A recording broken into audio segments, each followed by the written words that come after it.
2024 लोकसभा चुनाव में एनडीए को चुनौती देने के लिए इंडिया गठबंधन ने भी कमर कस ली है। आगे की उनकी रणनीति क्या होगी, और साथ ही एबीपी न्यूज सी वोटर ने जो अपना ओपिनियन पोल दिखाया है उस पर प्रतिक्रिया देने के लिए मेरे साथ एक्सक्लूसिवली एबीपी न्यूज पर कांग्रेस के वरिष्ठ नेता, पार्टी के महासचिव जयराम रमेश साहब हैं। इंडिया गठबंधन पर, ओपिनियन पोल पर नहीं सर, दोनों पे दे दीजिए। पर मैं ओपिनियन पोल पर ज्यादा विश्वास मैं उसको उस सब्जेक्ट को बहुत जल्द है, बहुत जल्दी है ओपिनियन पोल के लिए। सर जैनेंद्र, और ये सब पोल ओपिनियन होते हैं, पोल कम होता है। मेरे सवाल का जवाब मत दीजिएगा, जैनेंद्र के सवाल का जवाब दे दीजिएगा। मेरे साथ जैनेंद्र भी रहेंगे।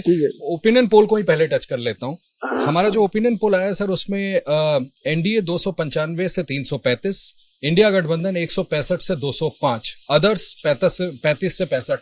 आज की स्थिति में आप सरकार बनाते नहीं दिख रहे। ये आपका ओपिनियन है, पोल नहीं है, ओपिनियन है। मैं इसमें विश्वास नहीं रखता हूँ। हमारी रणनीति बन रही है, सीट शेयरिंग की बातचीत चल रही है। हमें पूरा विश्वास है, बदलेगा भारत, जीतेगा इंडिया। आपको लगता है कि सीट शेयरिंग से बदलेगा भारत, जीतेगा इंडिया? ओवरऑल तो आप लोग आंकड़ों में पीछे हैं, लेकिन कुछ राज्य हैं जैसे आंकड़ों में विश्वास बिल्कुल नहीं रखता हूँ। लेकिन सर महाराष्ट्र में जो महाविकास आघाड़ी है वो आगे है, पश्चिम बंगाल में विपक्ष आगे है, बिहार में विपक्ष आगे है, तो बाकी राज्यों में ये तस्वीर क्यों नहीं दिख रही? मैं कह रहा हूँ कि हमें पूरा विश्वास है, सीट शेयरिंग की बात चल रही है, गठबंधन को हम और मजबूत करेंगे। 28 तारीख को हमारा शंखनाद हो रहा है नागपुर में, हमारा स्थापना दिवस है, कांग्रेस पार्टी की स्थापना दिवस है। हमें पूरा विश्वास है, बदलेगा भारत, जीतेगा इंडिया। अच्छा सर, अपना ओपिनियन बता दीजिए, क्या आपको क्या लगता है लोकसभा में कैसी परफॉर्मेंस आप लोगों की रहने वाली, कितनी सीटें? हम पूरा कोशिश करेंगे। देखिए, ये सब इसमें मेरा एक ही विचार है, कर्मण्येवाधिकारस्ते मा फलेषु कदाचन। सर, जो आपको करना है करो, और हमें बहुत कुछ करना है। आसान नहीं है, चुनौतियां बहुत बड़ी, हर एक राज्य में हमारे सामने चुनौतियां हैं, उसका मुकाबला करेंगे। सर वही तो ओपिनियन पोल में भी रिफ्लेक्ट हो रहा है। ऐसे इन ओपिनियन पोल पर मैं बिल्कुल विश्वास ही नहीं करता, मैं देखता भी नहीं हूँ।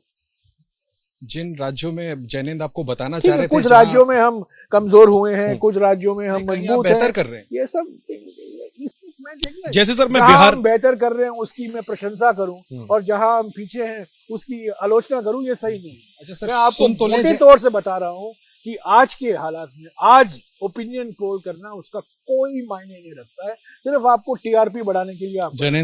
मैं आपकी बात का सम्मान करता हूं, लेकिन सर जो आंकड़े बताते हैं, पंजाब में कांग्रेस और आम आदमी पार्टी, मैंने कहा ना, जहां हमारे लगभग स्वीप कर रहे हैं। सर महाराष्ट्र में आप महाविकास आघाड़ी जो इंडिया अलायंस है 26 से 28 सीट 48 में से, पश्चिम बंगाल की 42 में से टीएमसी को 23 से 25। आपको कह रहा हूं, कांग्रेस जहां हमारे आंकड़े अच्छे हैं उसकी मैं प्रशंसा करूं, और जहां हमारे आंकड़े पीछे हैं, जहां हम पीछे हैं उसकी आलोचना करूं, ये सही नहीं। जयराम सर, उसमें सवाल यह है कि जहां आपके साथ सहयोगी है क्षेत्रीय, वहां तो आप लोग बीजेपी से आगे हैं, लेकिन सीधी टक्कर में आप लोग बीजेपी से पीछे हैं। और जो 3 राज्यों के नतीजे आए सर हिंदी पट्टी के, उसमें भी आप बीजेपी को नहीं हरा पाए। तो अब लोकसभा में आप किस उम्मीद से, क्या तैयारी, आप खास रणनीति होगी?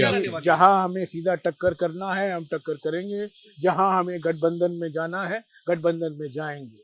हमारी इंडिया गठबंधन है, कांग्रेस पार्टी की विशेष जिम्मेदारी बनती है, हमें इसको और मजबूत करना है, और जल्द से जल्द हमें सीट एडजस्टमेंट, जो सीट शेयरिंग फॉर्मूला है उसको हमें तय करना है। ये सब जानते हैं, हम पहचानते हैं। ये कब तक हो जाएगा सर? इंडिया अलायंस की मीटिंग में टीएमसी ने डेडलाइन 31 दिसंबर की डेडलाइन दी थी, अब वो तो शुरू हो गई है। हमारे राष्ट्रीय स्तर पर एक गठबंधन के लिए एक समिति का गठन भी हुआ है, 5 सदस्यों की समिति है, वो अलग अलग पार्टियों से विचार विमर्श करेगी। और जैसा कि मैंने कहा, जिन राज्यों में हम सीनियर पार्टी हैं, कुछ राज्यों में हम जूनियर पार्टी हैं, वो सब हम जानते हैं, पहचानते हैं, और सही वक्त पर जो सीट फॉर्मूला की घोषणा होनी है वो होगा। उम्मीद करें सर 15 जनवरी तक सीट बंटवारे की तस्वीर साफ हो जाएगी। खुले मन से पर बंद मुंह से हम ये सीट शेयरिंग की बात कर रहे हैं, इस पर बॉल बाय बॉल कमेंट्री हम नहीं दे सकते। चलिए जयराम रमेश साहब, ऐसा नहीं लग रहा, क्योंकि हम लोग भी इंडिया अलायंस की जो मीटिंग्स हैं उसको कवर करते हैं, ये पता चलता है कि आप ही के बड़े बड़े सहयोगी जो अलायंस में हैं, उनमें से कुछ प्रभावशाली सहयोगी वो ये चाहते हैं जल्द से जल्द कर लिया जाए, टाइम इज रनिंग आउट। शुरू हुआ है बातचीत। 19 तारीख को जब बैठक हुई, सभी लोग, खड़गे जी ने पहले ही कहा, कांग्रेस अध्यक्ष ने शुरुआत इस बैठक की कि हम जानते हैं ज्यादा भाषणबाजी की जरूरत नहीं है, सबसे महत्वपूर्ण मुद्दा है हमारे सामने, जल्द से जल्द हम सीट शेयरिंग खत्म करें। उन्होंने खुद ही कहा, उन्होंने स्वीकारा है और उसी के आधार पर हम आगे चल रहे हैं। अच्छा, जो ट्रिकी स्टेट्स हैं सर, मैं इंडिया गठबंधन की बैठक में आता हूँ, आपका आगे का क्या रोड मैप हो सकता है? आप कह रहे हैं कि सीट शेयरिंग जल्द से जल्द करना आपका उद्देश्य है, आप लोगों ने बातचीत शुरू कर दी है, लेकिन जो फ्रिक्शंस दिख रहे हैं सर, बैठक में समाजवादी पार्टी कह दे कि बीएसपी आई तो हम नहीं हैं, तृणमूल कांग्रेस के अपने कॉन्ट्रडिक्शन, सॉरी माफ कीजिएगा, पश्चिम बंगाल में कि आप तृणमूल के साथ जाएंगे कि लेफ्ट के साथ जाएंगे, सिमिलरली बिहार में अभी नीतीश जी का कुछ समझ में नहीं आ रहा, उनको लेकर के तमाम तरीके के स्पेकुलेशंस चल रहे हैं। देखिए, ये फ्रिक्शन ज्यादातर मीडिया क्रिएटेड फ्रिक्शन, मीडिया में जाता उछल ये फ्रिक्शन जो है बाहर निकल आता है और आप लोग इसको और बढ़ावा देते हैं। ये पार्टियां पटना में मिली, बेंगलोर में मिले, मुंबई में मिले और अब दिल्ली में मिले हैं। 4 बार इनकी बैठक हुई।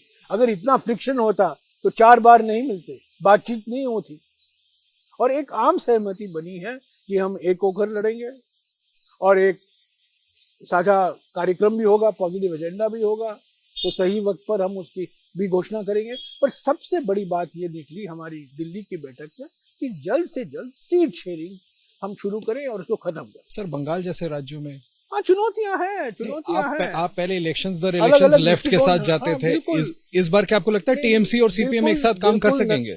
इस इंडिया गठबंधन में तृणमूल भी है और वामपंथी पार्टियां भी है।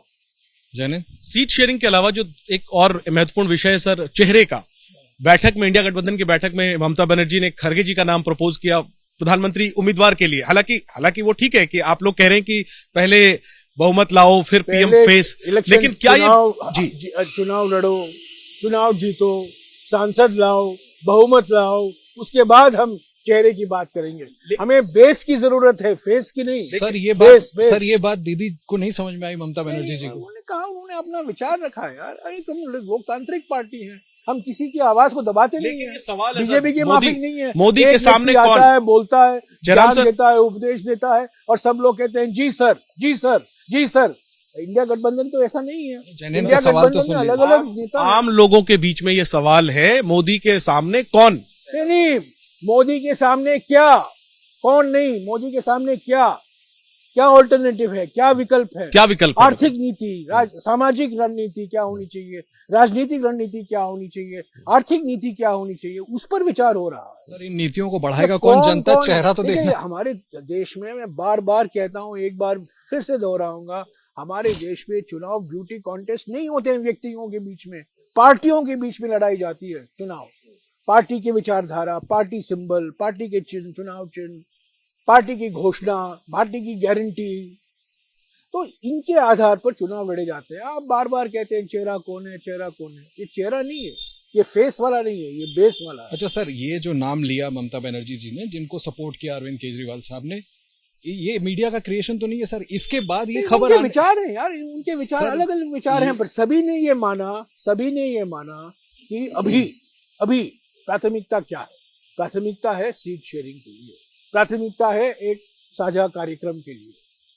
कौन फेस होगा, कौन सा फेस होगा, क्या होना चाहिए या नहीं, उस पर और बातचीत होगी। सर, यहीं से ये बात निकल कर आई कि यही बात तो नीतीश जी को नाराज कर गई। नहीं, तो नीतीश जी नाराज नहीं थे। नीतीश जी, उन्होंने भी अपना विचार व्यक्त किया, सभी ने। खरगे जी ने खुद कहा कि अभी चेहरे का वक्त नहीं है, अभी वक्त है सीट शेयरिंग का, अभी वक्त है कॉमन प्रोग्राम का, एजेंडा का।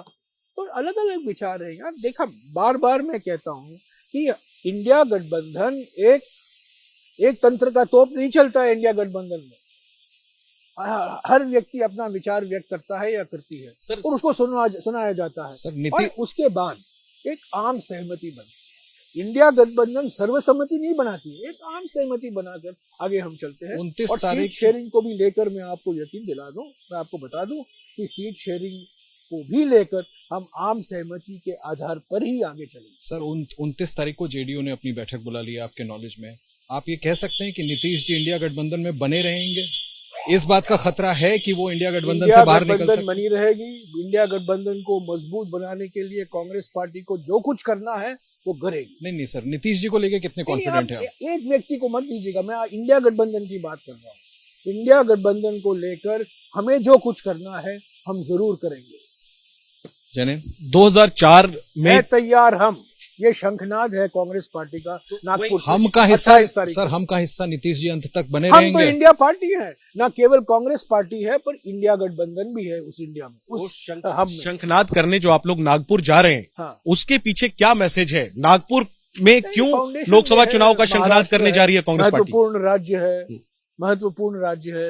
लोग पूर्व से, पश्चिम से, उत्तर से, दक्षिण से आ सकते हैं और नागपुर अम्बेडकर अम्बेडकर के जो बाबा साहब अम्बेडकर के जीवन में नागपुर का भी एक बहुत बड़ा महत्वपूर्ण स्थान था। क्या इसलिए भी कि वो आरएसएस का हेडक्वार्टर है और वहां से आप लोग? आरएसएस का नहीं यार, एक सेंट्रल जगह है, बिल्कुल देश के बिल्कुल सेंटर में है, सभी लोग आ सकते हैं। और महाराष्ट्र हमारे लिए बहुत महत्वपूर्ण राज्य है।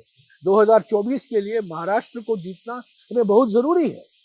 जयराम सर, और आपके आंकड़े ही दिखा रहे हैं कि हम महाराष्ट्र में आगे हैं। अब आप उस आंकड़े के बारे में नहीं, उस आंकड़े के बारे में ज्यादा नहीं कहूंगा, पर आप ही को याद दिलाऊंगा आपके आंकड़े को। सर, जैनेंद्र दूसरे सवाल पे डिफ्लेक्ट हो गए थे। मैं एक बार जरूर आपसे पूछना चाहता हूं कि जब ये नाम नीतीश जी का, माफ कीजिएगा मुझे पूछ लेने दीजिए, ममता बार बार बनर्जी जी ने नाम के बारे में बस एक इस मुद्दे पर बस एक आखिरी सवाल सर, तब ये बात सामने आई कि जेडीयू के बड़े बड़े नेताओं ने इंटरव्यूज में, सिर्फ हमारे यहाँ नहीं तमाम चैनलों पे, मीडिया एजेंसीज में ये कहा कि ममता बनर्जी ने खेला कर दिया। इससे ये संदेश गया कि कहीं ना कहीं नीतीश कुमार को ठिकाने लगाने का। और सुनिए कि वो राहुल गांधी जी की भी लीडरशिप शायद सबको एक्सेप्टेबल नहीं है। यार बिल्कुल नहीं, ये अलग अलग विचार है, उन्होंने विचार व्यक्त किया, उस पर कुछ बातचीत हुई और खरगे साहब ने उस पर स्पष्टीकरण दे दिया कि अभी हमारे सामने मुद्दा ये नहीं है, अभी हमारे सामने मुद्दा सीट शेयरिंग का है, एक कॉमन प्रोग्राम का है।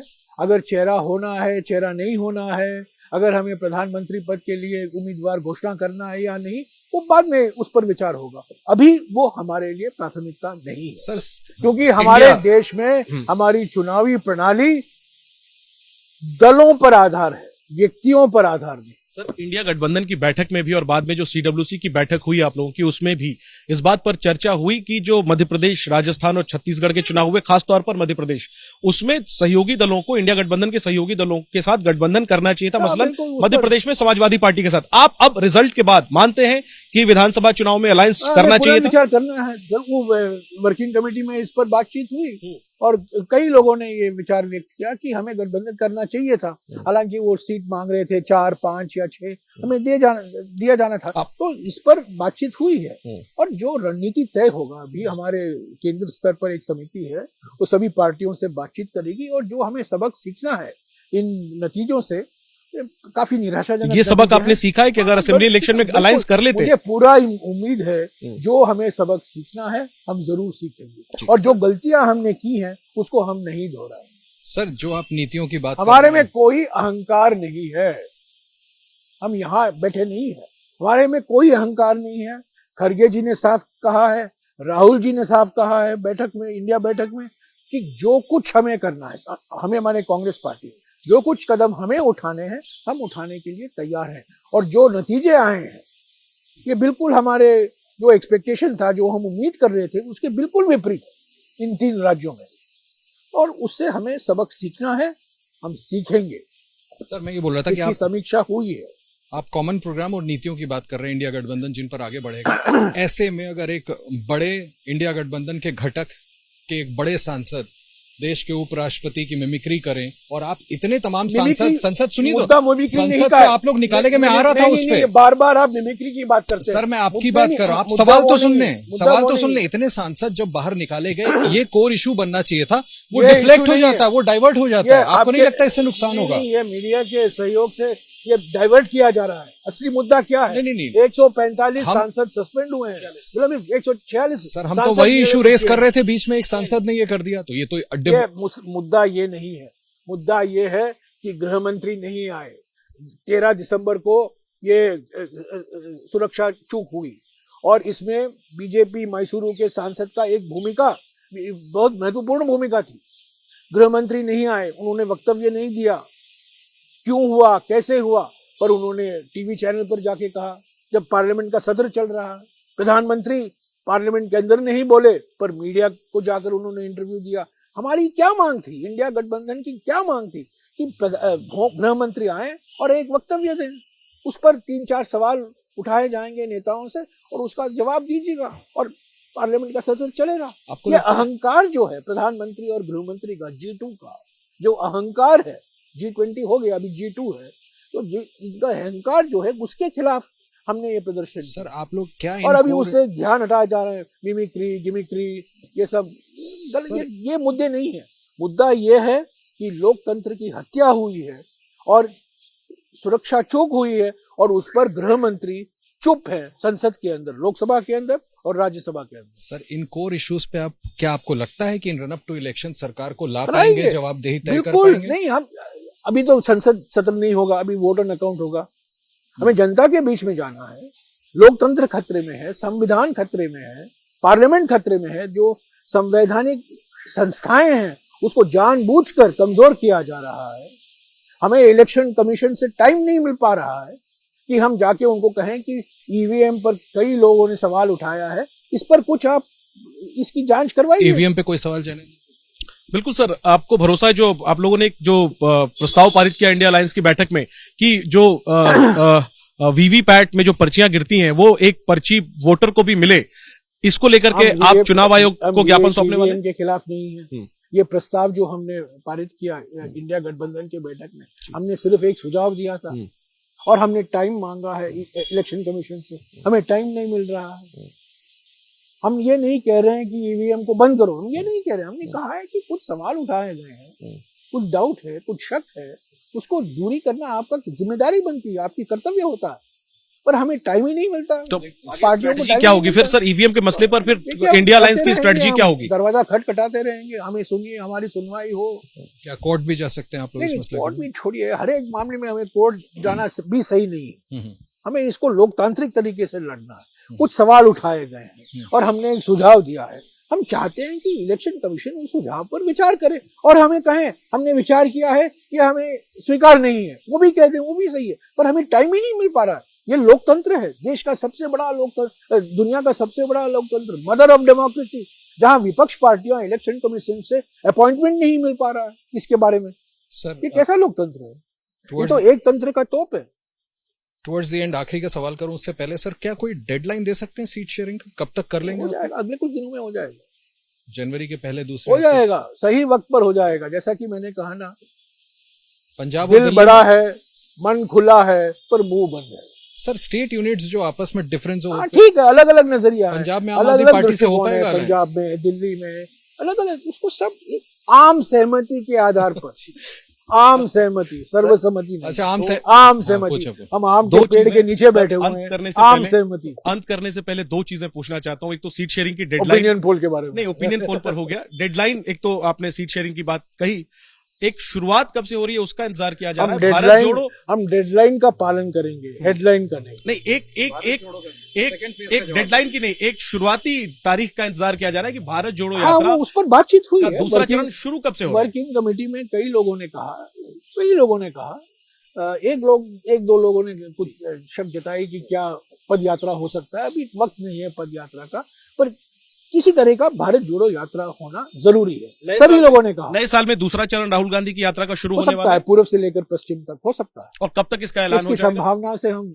भाग नहीं सकते। और एक आखिर में, 22 जनवरी की तारीख, राम मंदिर की प्राण प्रतिष्ठा उस दिन होने जा रही है। खबरें आई है कि बीजेपी हर लोकसभा सीट से 2000 से 5000 लोगों को विजिट करवाने वाली है, अयोध्या राम मंदिर के दर्शन करवाने वाली है।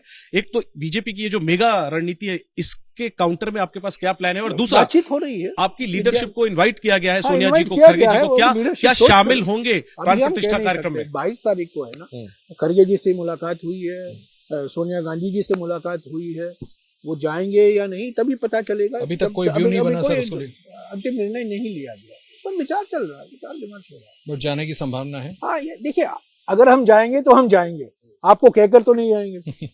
तो आपको पता चल जाएगा 21 तारीख को कि हम जा रहे हैं कि नहीं, पर निमंत्रण आया है, ये बात सही है। चलिए, बहुत बहुत शुक्रिया हमसे बात करने के लिए जयराम रमेश साहब, जिन्होंने एट लेंथ सभी मुद्दों पर अपनी राय रखी। ओपिनियन पोल पर थोड़ा हिचक रहे हैं कुछ भी बोलने से, लेकिन उनका अपना यह आश्वासन है कि मिल करके साझा कार्यक्रम के साथ इंडिया गठबंधन आगे बढ़ेगा और बेहतर परफॉर्मेंस, सीट शेयरिंग जल्द से जल्द कर ली जाएगी और बेहतर परफॉर्मेंस लोकसभा चुनाव में इस बार इंडिया गठबंधन की होगी।